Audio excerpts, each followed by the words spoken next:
Good morning. Today's topic is neonatal asphyxia. It is also known as birth asphyxia. Neonatal asphyxia is the medical condition resulting from deprivation of oxygen to a newborn infant that lasts long enough during the birth process to cause physical harm, usually to the brain. It is also the inability to establish and sustain adequate or spontaneous respiration upon delivery of the newborn. It remains a serious condition which causes significant mortality and morbidity. It is an emergency condition and requires adequate and quick resuscitation measures. It is also an insult to the fetus or newborn due to lack of oxygen and lack of perfusion to various organs and may be associated with a lack of ventilation. Neonatal asphyxia is characterized by profound metabolic acidosis with a pH less than 7.2 on umbilical cord arterial blood sample, persistence of an Apgar score of 3 at the 5th minute, clinical neurological sequelae in the immediate neonatal period, evidence of multi-organ system dysfunction in the immediate neonatal period. Hypoxic damage can occur to most of the infant's organ, heart, lungs, liver, gut and kidneys. But brain damage is of most concern and perhaps the least likely to quickly or completely heal. In more pronounced cases, an infant will survive but with damage to the brain manifested as either mental, such as developmental delay or intellectual disability, or physical, such as spasticity. It results most commonly from antepartum causes like a drop in maternal blood pressure or some other substantial interference with blood flow to the infant's brain during delivery. This can occur due to inadequate circulation or perfusion, impaired respiratory effort, or inadequate ventilation. Neonatal asphyxia can be the cause of hypoxic ischemic encephalopathy or intraventricular hemorrhage, especially in preterm births. An infant suffering severe perinatal asphyxia usually has poor color, cyanosis, perfusion, responsiveness, muscle tone, and respiratory effort as reflects in a low 5-minute Apgar score. Extreme degree of asphyxia can cause cardiac arrest and death. If resuscitation is successful, the infant is usually transferred to a neonatal intensive care unit. Etiology of neonatal asphyxia. At first, antepartum causes inadequate oxygenation of maternal blood due to hypoventilation during anesthesia, heart diseases, pneumonia, respiratory failure.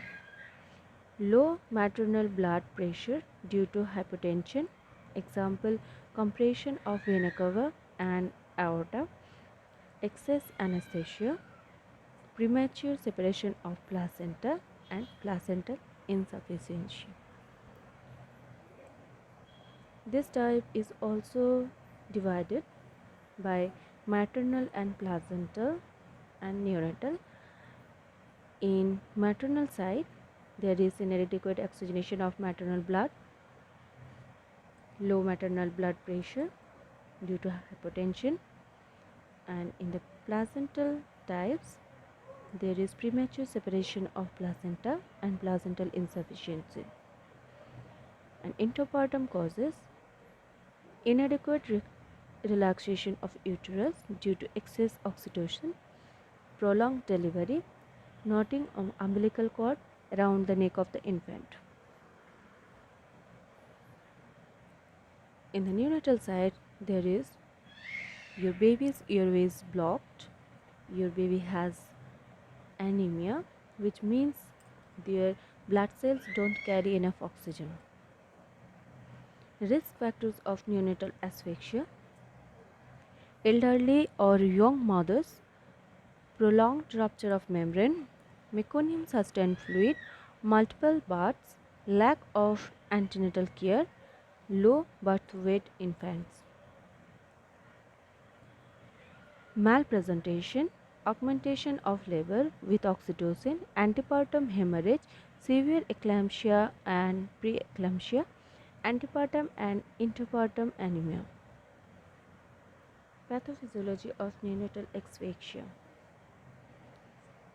when babies become asphyxiated, either in utero or after delivery, they undergo a well defined sequence of evidence, that is, primary apnea followed by secondary apnea. At first, there is rapid breathing, then primary apnea, then irregular gasping, and then secondary apnea.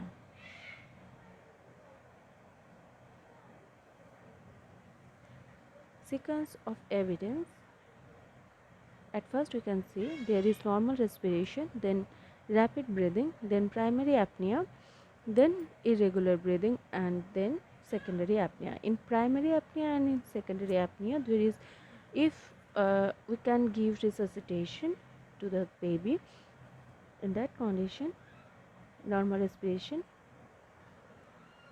started.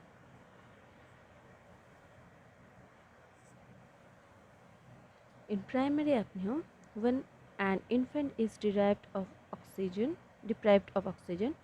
an initial brief period of rapid breathing occurs.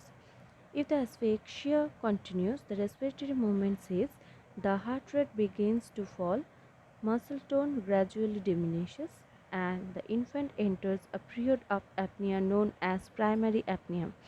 The initial steps will induce breathing.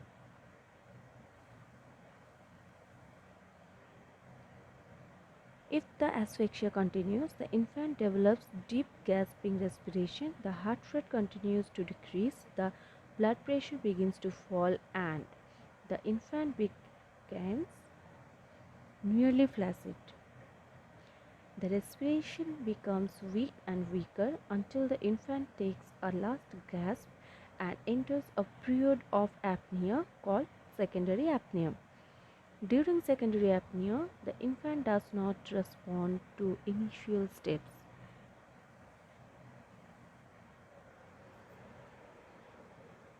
If the asphyxia continues, the infant develops deep gasping respiration, the heart rate continues to decrease, the blood pressure begins to fall, and the infant becomes nearly flaccid. The respiration becomes weak and weaker until the infant takes a last gasp and enters a period of apnea called secondary apnea. During secondary apnea, the infant does not respond to initial steps. The effects are hypoxia, damage to most of the infant's organ, heart, lungs, liver, gut, kidneys, but brain damage is of most concern and perhaps the least likely to heal. In more pronounced cases, an infant will survive but with damage to the brain manifested as either mental or physical disability, such as developmental delay or intellectual disabilities, or physical, such as spasticity. The effects are mental disability. In the mental disabilities, there is developmental delay and intellectual disability. In physical disability, there is spasticity and motor deficit, and other is cerebral palsy. The complication is hypoxic ischemic encephalopathy. The hypoxic ischemic encephalopathy refers to the characteristic neurological manifestation in term and near-term newborns which develop soon after birth following perinatal asphyxia. The incidence is 3 to 5 per 1000 full-term live births. Half of them progress to moderate to severe hypoxic ischemic encephalopathy. The pathophysiology is lack of adequate breathing. It results lack of oxygen supply to heart. It follows inability of heart to pump adequate blood, and it results hypoxia and ischemia to organs, particularly in brain. Longer arrest results infarct and then brain death. Brain regions vulnerable for damage: hippocampus, Purkinje neurons in cerebellum, basal ganglia and brainstem. The outcomes are: immediate outcome is death, and late outcome if survived, cerebral palsy, developmental delay, mental retardation, etc. When hypoxia occurs, it results ischemia, and for that there is anaerobic metabolism in the cells of body, and it increases lactate and inorganic phosphate in the body. The biochemical changes are: hypoxia impairs cerebral oxidative metabolism. For that, there is an increase in lactate, fall in pH, which results acidosis, and decrease in ATP level. The acidosis results myocardial depression, and also it reduces cardiac output. For acidosis, there is myocardial depression. It results reduced cardiac output.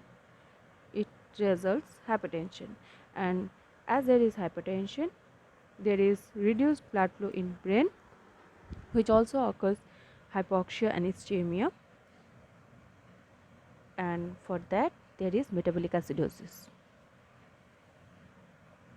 When energy failure because ATP is reduced, for that impaired ion pumps is there, and as there is impaired ion pumps, there is a increasing sodium, chlorine, H2O and calcium intracellularly, and potassium glutamate and aspartate extracellularly.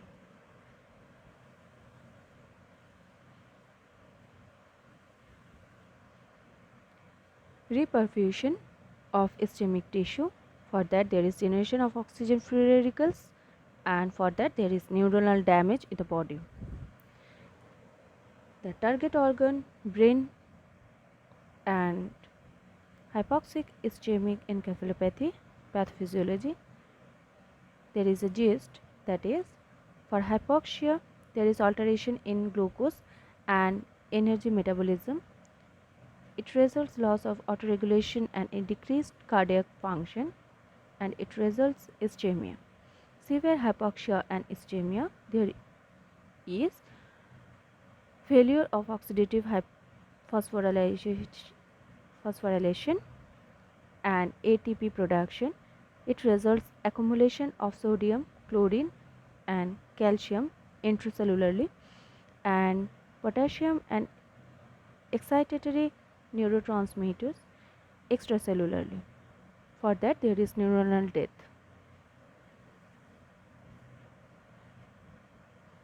There is brain damage in term newborn and in preterm newborn. In term newborn there is cerebral cortex damage and basal ganglia damage, and when preterm newborn, in case of preterm newborn, there is periventricular white matters damage. Clinical manifestations of neurological sequelae: in cerebral palsy damage, there is spastic diplegia, spastic quadriplegia, spastic hemiplegia, and dystonic, choreoathetotic, etc. Choreoathetotic means involuntary movement of the body. Mental retardation, epilepsy, auditory, visual and language difficulties, etc. Circulatory responses of fetus: increased shunting through ductus venosus, ductus arteriosus, and foramen ovale. Inadequate perfusion of periventricular white matter, it is called periventricular leukomalacia. Causes of hypertension: myocardial dysfunction, capillary leak syndrome, and hypovolemia. The investigations are: no confirmatory laboratory test to diagnose periventricular perinatal asphyxia. Tests are helpful to assess the severity of brain injury and to monitor the functional status of systemic organs. Investigations are: normal investigation is blood sugar, ABG, SpO2, US in preterm, USG, serum electrolytes, diffuse mediated MRI, CT scan, and EEG. Renal function test, blood urea, serum creatinine, etc. Liver function test, coagulation profile, PT and PTT. Symptoms of neonatal asphyxia. Your baby may experience immediate symptoms after birth. This can include skin that appears pale or blue, difficulties breathing, which may cause symptoms such as nasal flaring or abdominal breathing, a slow birth rate, weak muscle tone. The length of time your baby goes without oxygen affects the severity of the symptoms. The longer a baby is without oxygen, the more likely they are to experience symptoms. More severe symptoms can include injury or failure of the lungs, heart, brain, and kidney. The goal of the treatment is maintain TABC, temperature, airway, breathing, circulation, optimize cardiac output and cerebral perfusion, maintain SpO2, and treat or prevent hypoglycemia. Treatment of neonatal hypoasphyxia.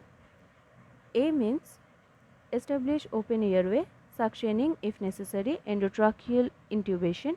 B means breathing through tactile stimulation, PPV, positive pressure ventilation, bag and mask, or through endotracheal tube. C means circulation through chest compression and medication if needed. D means drugs, adrenaline 0.01 of 0.1 solution. Hypothermia treatment to reduce the extent of brain injury. Epinephrine 1:10,000, 0.1 to 0.3 ml per kg IV. Saline solution for hypovolemia.